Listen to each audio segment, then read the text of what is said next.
Hello students, এরপরে তোমাদেরকে আমি যে পার্টটা পড়াতে যাচ্ছি এটাকে আমরা বলতে পারি কোয়াগুলেশন অফ ব্লাড বা ব্লাড কোয়াগুলেশন। বাংলা আমরা বলতে পারি রক্ততঞ্চন, তাই তো? তাহলে জিনিসটা কি একটু ভালো করে দেখো। আমরা প্রত্যেকেই জানি আমাদের কোনো জায়গা কেটে গেলে বা ইনজিওর্ড হলে ওই জায়গা থেকে 2 থেকে 5 মিনিটের মধ্যে রক্ত পড়া বন্ধ হয়ে যায়, রক্ত জমাট বেঁধে যায়, কোয়াগুলেট করে যায়, কোয়াগুলেট করে ওখানে রক্ত পড়া বন্ধ করে যায়।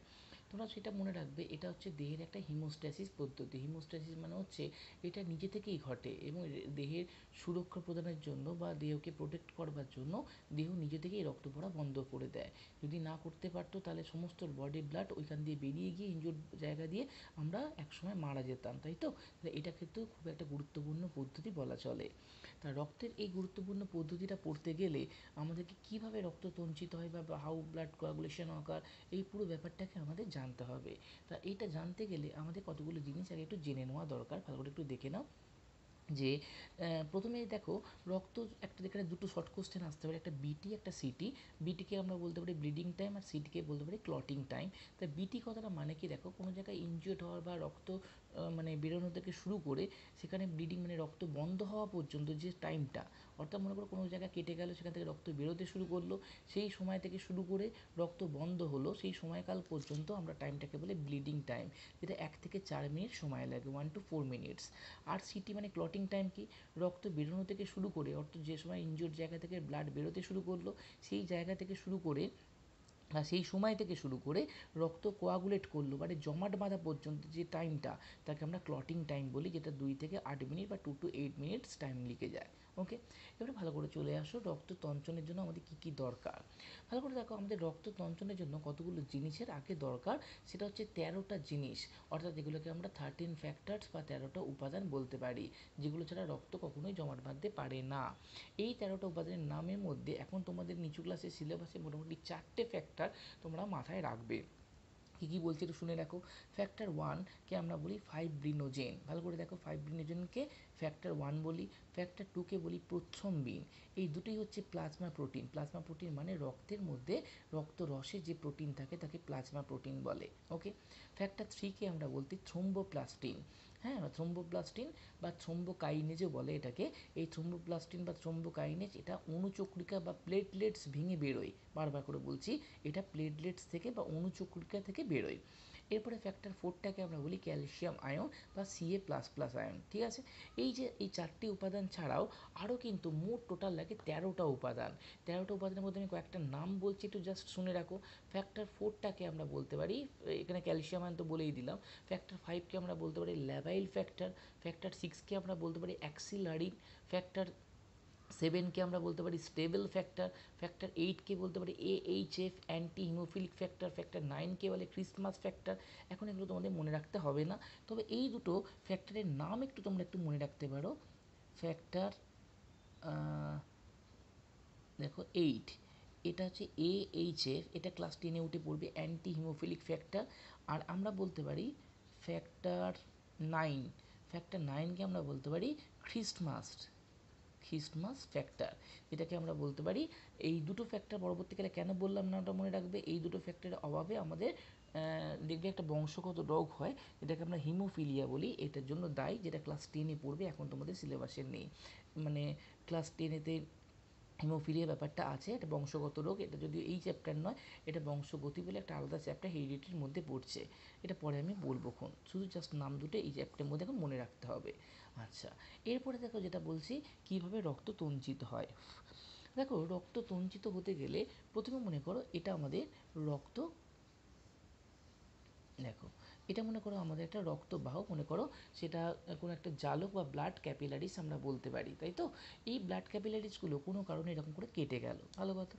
যদি কেটে যায় তাহলে এই জায়গাটায় এরকম জিনিসটা কেটে গেল, রক্ত জোরে আস্তে আস্তে এখানে এসে ধাক্কা খেলো, ধাক্কা খেলে এখানকার মধ্যে যেটা অণুচক্রিকা বলি বা প্লেটলেটস, সেই প্লেটলেটস ভেঙে যায়। আর প্লেটলেটস ভেঙে গেলেই তার থেকে যে জিনিসটা বেরিয়ে আসে সেটা হচ্ছে ফ্যাক্টর 3, তার নাম হচ্ছে থ্রোম্বোপ্লাস্টিন। আবার বলছি, যখনই এসে রক্ত জুড়ে এসে ধাক্কা খায় কোনো একটা ক্ষত জায়গা বা ইনজোর্ড জায়গায়, তখন এখানে এসে প্লেটলেটসগুলো ব্রেক করে যায়। আর এই প্লেটলেটস বা অণুচক্রিকা ভেঙে গেলে এখান থেকে যেটা বেরোয় তার নাম হচ্ছে ফ্যাক্টর 3। ফ্যাক্টর 3কে আমি কী লিখেছি দেখো, থ্রোম্বোপ্লাস্টিন, তাই তো? তাহলে কি হয় এবারে দেখো, নাম্বার 1 স্টেপ 1 নম্বর। তাহলে এটা হচ্ছে থ্রোম্বোপ্লাস্টিন। ওকে, এই থ্রোম্বোপ্লাস্টিনকে আমরা কি বললাম বলো, ফ্যাক্টর 3। ভালো কথা। এই থ্রোম্বোপ্লাস্টিনের সাথে কে কে যুক্ত হবে একটু বলছি, ভালো করে দেখো। এই থ্রোম্বোপ্লাস্টিন যুক্ত হবে প্রথ্রম্বিন।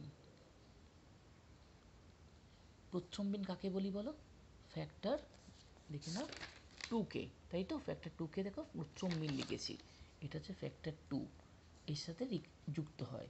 এখানে ক্যালসিয়াম আয়ন এখানে হেল্প করে। তাহলে থ্রোম্বোপ্লাস্টিন কোত্থেকে বেরিয়েছে, প্লেটলেটস বা অনুচক্রিকা থেকে। তার কি কার সাথে যুক্ত হলো, ফ্যাক্টর 2, যেটাকে আমরা প্রথ্রম্বিন বলি। প্রথ্রম্বিনকে ও থ্রোম্বিনে পরিণত করলো, থ্রোম্বিন। তাহলে আবার বলছি, তাহলে প্রথমটা কি, থ্রোম্বোপ্লাস্টিন কার সঙ্গে যুক্ত হলো, থ্রোম্বোপ্লাস্টিন নর্মালি বেরোয় না, এটা কোনো জায়গায় কেটে গেলে, সেই জায়গা থেকে প্লেটলেটস ভেঙে গেলে সেখান থেকে থ্রোম্বোপ্লাস্টিন বেরোয় ফ্যাক্টর 3। সে ব্লাডের রক্তরসের মধ্যে বা প্লাজমার মধ্যে ছিল প্রথ্রম্বিন, তার সাথে যুক্ত হলো, ক্যালসিয়াম আয়ন হেল্প করলো, এই প্রথ্রম্বিন রূপান্তরিত হলো থ্রোম্বিনে। আবার বলছি থ্রোম্বিনে রূপান্তরিত হলো। এবারে 2 নম্বর কি ছিল, থ্রোম্বিন। ভালো কথা। এই থ্রোম্বিনের সাথে এবারে যুক্ত হচ্ছে ফ্যাক্টর 1, যাকে আমরা বলি ফাইব্রিনোজেন। এর নাম কি বললাম, ফ্যাক্টর 1। ভালো কথা। যুক্ত হয়ে প্রথমে তৈরি করে ফাইব্রিন মনোমার। ভালো কথা। ফাইব্রিন মনোমার থেকে তৈরি হয় ফাইব্রিন পলিমার। ভালো কথা।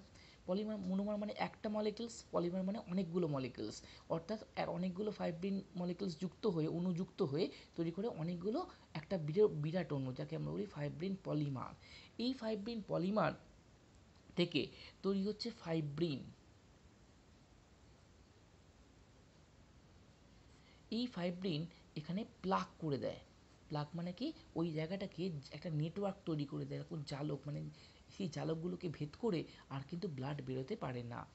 এই হচ্ছে আমাদের রক্ততঞ্চন কৌশল বা ব্লাড কোয়াগুলেশন মেথড। তাহলে প্রথম জিনিসটা কি বললাম, কোনো জায়গা কেটে গেল যখন, এই জায়গা থেকে কি বেরোলো, অনুচক্রিকা বা প্লেটলেটস ভেঙে গেল, তার থেকে ফ্যাক্টর 3 বেরিয়ে এলো। ফ্যাক্টর থেকে কি বলি বলো, থ্রোম্বোপ্লাস্টিন। সে কার সাথে অ্যাড হলো, থ্রোম্বিন, প্রথ্রম্বিন, সরি প্রথ্রম্বিন। এখানে কি সাহায্য করলো, ক্যালসিয়াম আয়ন তৈরি করলো, প্রথ্রম্বিন থেকে থ্রোম্বিন হয়েছে। এই থ্রোম্বিন ফ্যাক্টর 1 বা ফাইব্রিনোজেনের সাথে আবার অ্যাড হলো, তৈরি করলো কি, প্রথমে ফাইব্রিন মনোমার, তার থেকে ফাইব্রিন পলিমার, তার থেকে ফাইব্রিন, এই ফাইব্রিন প্লাগ তৈরি করলো, অর্থাৎ জালকের আকারে সেই জায়গাটাকে ছেয়ে ফেললো, নেটওয়ার্ক তৈরি করে সেখান থেকে ব্লাডটাকে বেরোনো বন্ধ করে দিল। ভালো কথা। এখানে একটা কথা বলে দিই, সিরাম কি, ঠিক আছে। এবারে দেখো, যখন এখান থেকে এই কিছুক্ষণ রক্ত জমাট বেঁধে গেল, এখান থেকে একটা হালকা হলুদ বর্ণে, ইয়েলোইস মানে হলুদ বর্ণের একটা লিকুইড বেরোতে শুরু করলো, যাকে আমরা সিরাম বলি। তাহলে এই সিরাম কি, এখান থেকে ভালো করে দেখো, প্লাজমা ছিল রক্তের মধ্যে, প্লাজমাকে বাংলা কি বলে, রক্তরস।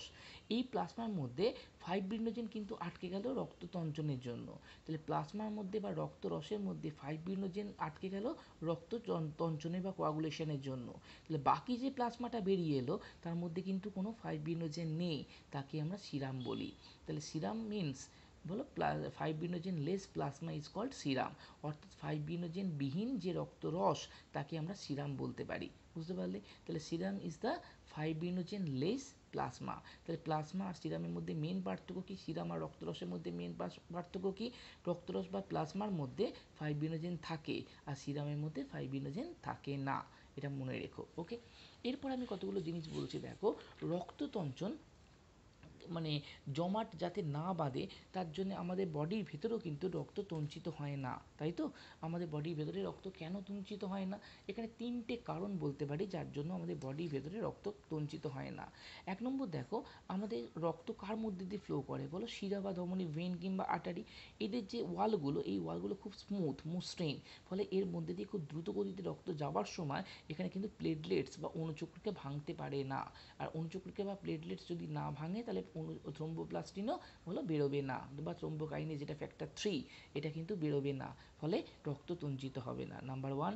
নাম্বার 2, রক্ত খুব দ্রুত যায় এখানে, অর্থাৎ এখানে খুব ফোর্সলি এটা সার্কুলেট করে, ফলে রক্ত দাঁড়াতে পারে না, স্ট্যাগনেন্ট হতে পারে না, ফলে রক্ত জমাট বাঁধতে পারে না, ফোর্সলি যায় বলে।